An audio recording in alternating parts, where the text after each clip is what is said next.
بە شێوەیەکی ناڕەوا و نایاسایی و نادەستوری بڕیاری ڕاگررتنی موچەی خەڵکی کوردستانیان داوە.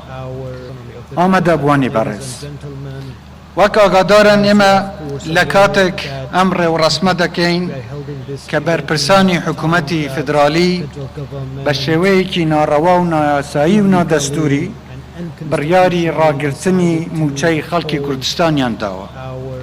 ئەمەش بەشێکە لە سیاسەتی گوشارخستنە سەر هەرێمی کوردستان بۆ ئەوەی لە کاروانی ئاوەدانی و پێشکەوتنی خۆی بوەستێت کە بە دڵنیایەوە لەم هەوڵاندا سەرکەوتوو نابن و ئێمە بە پشتیوانی خۆی گەورە و خۆڕاگیری خەڵکی کوردستان لە ساڵانی ڕابردوودا چەندین دۆخی سەختمان تێپەڕاندووە. بۆیە خەڵکی کوردستان دڵنیا دەکەینەوە کە هەرگیز و لەژێر هیچ فشارێکدا دەستبەرداری مافە دەستوریەکانمان ناوین. ئێمە هەموو پابەندەیەکی دەستوری کە لەسەرمان بووە زۆر بە زیادەشەوە جێبەجێمان کردووە. چاوەڕێشمان دەکرد لە بەرامبەردا مافەکانی خەڵکی کوردستان بدرێت، بەڵام بەداخەوە ڕێز لە مافە دەستوریەکانی خەڵکی کوردستان و تەنانەت لەو ڕێکەوتنانەش ناگیرێت کە ئیمزایان کردووە.